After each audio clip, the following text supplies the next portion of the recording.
India एक बहुत बड़ा कल्चरल और इकोनॉमिक इन्फ्लुएंस वाला देश बार बार बॉयकॉट कैंपेन्स के सेंटर में आ गया है। ये बॉयकॉट्स किसी नेशन के एक्शंस और पॉलिसीज के खिलाफ डिसअप्रूवल दिखाने और प्रेशर डालने के ग्रोइंग ट्रेंड को रिप्रेजेंट करते हैं। इन बॉयकॉट्स के पीछे के रीजंस को समझना 21st सेंचुरी के इंटरनेशनल रिलेशंस की कॉम्प्लेक्सिटीज को नेविगेट करने के लिए बहुत इंपॉर्टेंट है। इंडिया के खिलाफ बॉयकॉट्स किसी सिंगल डोमेन तक लिमिटेड नहीं है। ये ग्लोबल अफेयर्स के इंटरकनेक्टेड नेचर को रिफ्लेक्ट करते हुए बहुत सारे इश्यूज को कवर करते हैं। ट्रेड डिस्प्यूट्स, पॉलिटिकल डिसएग्रीमेंट्स और सोशल कंसर्न्स, ये सब बॉयकॉट्स के इम्पेटस में कंट्रीब्यूट करते हैं। इनका मल्टीफेसेटेड नेचर इन्हें एड्रेस करना एक कॉम्प्लेक्स चैलेंज बनाता है, जिसके लिए न्यूएंस्ड अंडरस्टैंडिंग और डिप्लोमेटिक सॉल्यूशंस की जरूरत होती है। इसके अलावा ये बॉयकॉट्स पॉलिटिक्स और इकोनॉमिक्स के ट्रेडिशनल रेल्म से आगे एक्सटेंड करते हैं। कल्चरल इवेंट्स, रिलीजियस प्रैक्टिसेस, यहाँ तक कि स्पोर्टिंग इवेंट्स भी बॉयकॉट्स के वेब में उलझ गए हैं। ये इन एक्शंस के फार रीचिंग इम्पैक्ट को डेमोन्स्ट्रेट करता है, जो सिर्फ गवर्नमेंट्स को ही नहीं बल्कि ऑर्डिनरी सिटीजन्स और कल्चरल एक्सचेंज को भी अफेक्ट करता है। इंडिया के खिलाफ बॉयकॉट का एक नोटेबल इंस्टेंस था 2023 में 4 यूएस रिप्रेजेंटेटिव्स का प्राइम मिनिस्टर नरेंद्र मोदी के कांग्रेस एड्रेस को बॉयकॉट करने का डिसीजन। इस इंसिडेंट ने इंडिया में ह्यूमन राइट्स और माइनॉरिटीज के ट्रीटमेंट से रिलेटेड कंसर्न्स को हाईलाइट किया, जिससे इंटरनेशनल डिबेट और स्क्रूटनी शुरू हुई।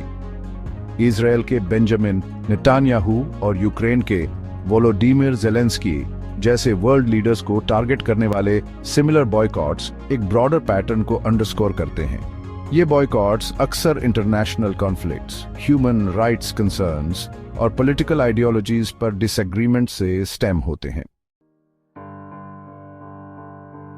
इंडिया के खिलाफ बॉयकॉट्स वर्ल्ड स्टेज पर कंट्री की कॉम्प्लेक्स पोजीशन को हाईलाइट करते हैं। एक राइजिंग ग्लोबल पावर होने के नाते इंडिया की डोमेस्टिक पॉलिसीज और इंटरनेशनल नॉर्म्स के साथ उनके अलाइनमेंट की ज्यादा स्क्रूटिनी होती है।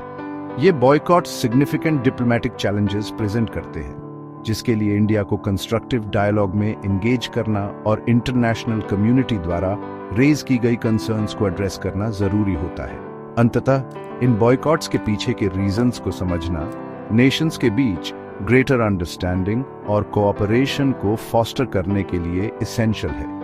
ओपन डायलॉग और लेजिटिमेट कंसर्न्स को एड्रेस करने के कमिटमेंट के जरिए ही हम एक ज्यादा जस्ट और इक्विटेबल वर्ल्ड ऑर्डर बिल्ड कर सकते हैं।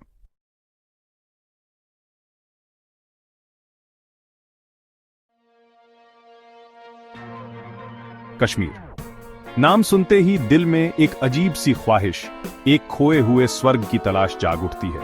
हिमालय की गोद में बसा इसकी खूबसूरती बेमिसाल है, लेकिन ये खूबसूरत जमीन दशकों से झगड़े की जड़ बनी हुई है। हिंदुस्तान के सीने पर एक कच्चा घाव। भारत और पाकिस्तान, दो न्यूक्लियर आर्म्ड पड़ोसी, इस अनमोल जमीन पर अपना दावा करते हैं। उनकी दुश्मनी 1940 के बंटवारे की वजह से शुरू हुई, जिसने कश्मीर को मुसीबत का अड्डा बना दिया। मुख्य मसला कश्मीर के भारत में विलय का है। अंग्रेजों से आजादी के बाद जम्मू कश्मीर रियासत, जहां ज्यादातर मुस्लिम आबादी थी, को भारत या पाकिस्तान में शामिल होने का विकल्प दिया गया। महाराजा हरि सिंह पहले तो हिचकिचाए, वो कश्मीर को आजाद रखना चाहते थे, लेकिन पाकिस्तान से कबायली हमले ने उन्हें मजबूर कर दिया। अपने राज्य के डर से उन्होंने इंस्ट्रूमेंट ऑफ एक्सेशन पर दस्तखत कर दिए और कश्मीर भारत का हिस्सा बन गया। इससे 1947-48 का पहला कश्मीर युद्ध शुरू हुआ, जो यूनाइटेड नेशंस की मदद से सीज फायर लाइन पर खत्म हुआ, जिसने कश्मीर को भारत और पाकिस्तान के बीच बांट दिया। लाइन ऑफ कंट्रोल, जैसा कि इसे कहा जाता है, तब से ही एक खतरनाक सीमा बनी हुई है, जहां कई झड़पें और 2 और युद्ध हुए हैं। कश्मीर का मसला सिर्फ जमीन का झगड़ा नहीं है, ये इतिहास, धर्म और राष्ट्रवाद का एक जटिल जाल है, जहां दोनों तरफ गहरे दर्द और उम्मीदें हैं। भारत के लिए कश्मीर उसकी एकता का प्रतीक है। पाकिस्तान कश्मीर को बंटवारे का अधूरा काम मानता है, एक मुस्लिम बहुल इलाका जो उसके हिस्से में होना चाहिए था।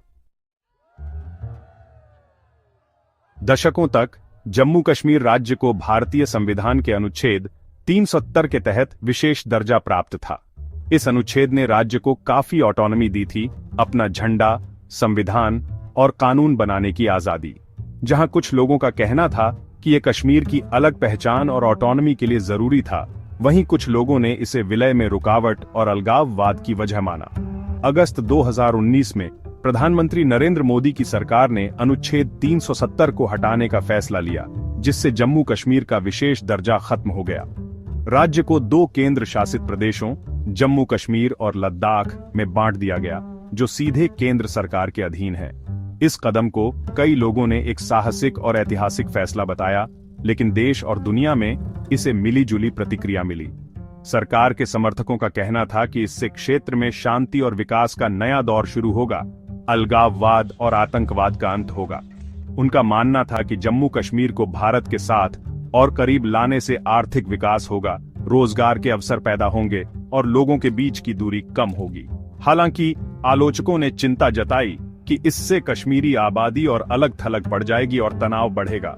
अनुच्छेद 370 हटाने के बाद जम्मू कश्मीर में कम्युनिकेशन ब्लैकआउट और भारी सुरक्षा बल तैनात किए गए। हजारों राजनेताओं, कार्यकर्ताओं और वकीलों को नजरबंद कर दिया गया, जिसकी मानवाधिकार समूहों ने आलोचना की। सरकार ने कहा कि ये कदम हिंसा रोकने और कानून व्यवस्था बनाए रखने के लिए जरूरी थे। कश्मीर संघर्ष दशकों से हिंसा से ग्रस्त रहा है। आतंकवाद ने इस क्षेत्र पर काला साया डाला हुआ है। आजादी या पाकिस्तान में विलय की मांग करने वाले कई आतंकवादी समूह जम्मू कश्मीर में सक्रिय हैं। सुरक्षा बलों, नागरिकों और सरकारी प्रतिष्ठानों पर हमले करते हैं। इन आतंकी हमलों में अनगिनत बेगुनाह लोगों की जान गई है और डर का माहौल बना हुआ है। हाल के वर्षों में कश्मीर में आतंकवाद फिर से बढ़ा है। स्थानीय शिकायतें, सीमा पार से घुसपैठ और सोशल मीडिया के जरिए कट्टरता जैसे कई कारण हैं। अनुच्छेद 370 हटाने के बाद स्थिति और भी खराब हो गई है। पाकिस्तान ने इस कदम की निंदा की है और इस मुद्दे को अंतर्राष्ट्रीय स्तर पर उठाने की बात कही है। सुरक्षा बल आतंकवाद के खिलाफ लगातार लड़ रहे हैं, काउंटर इंसर्जेंसी ऑपरेशंस चला रहे हैं और कई आतंकवादियों को मार गिराया है। लेकिन चुनौती अभी भी बड़ी है, क्योंकि पाकिस्तान जम्मू कश्मीर में सक्रिय आतंकवादी समूहों को मदद देता रहता है। आईईडी ब्लास्ट्स, टारगेटेड किलिंग्स और सुरक्षा प्रतिष्ठानों पर हमले आम हो गए हैं, जो शांति और स्थिरता के लिए खतरा है। एक और चिंता की बात नागरिकों, खासकर हिंदुओं और कश्मीरी पंडितों को निशाना बनाना है। ये हमले अक्सर क्रूरता से किए जाते हैं, जिनका मकसद सांप्रदायिक तनाव पैदा करना और अलग अलग समुदायों के बीच फूट डालना है। सरकार ने इन हिंसक घटनाओं की निंदा की है और लोगों को उनकी सुरक्षा का आश्वासन दिया है।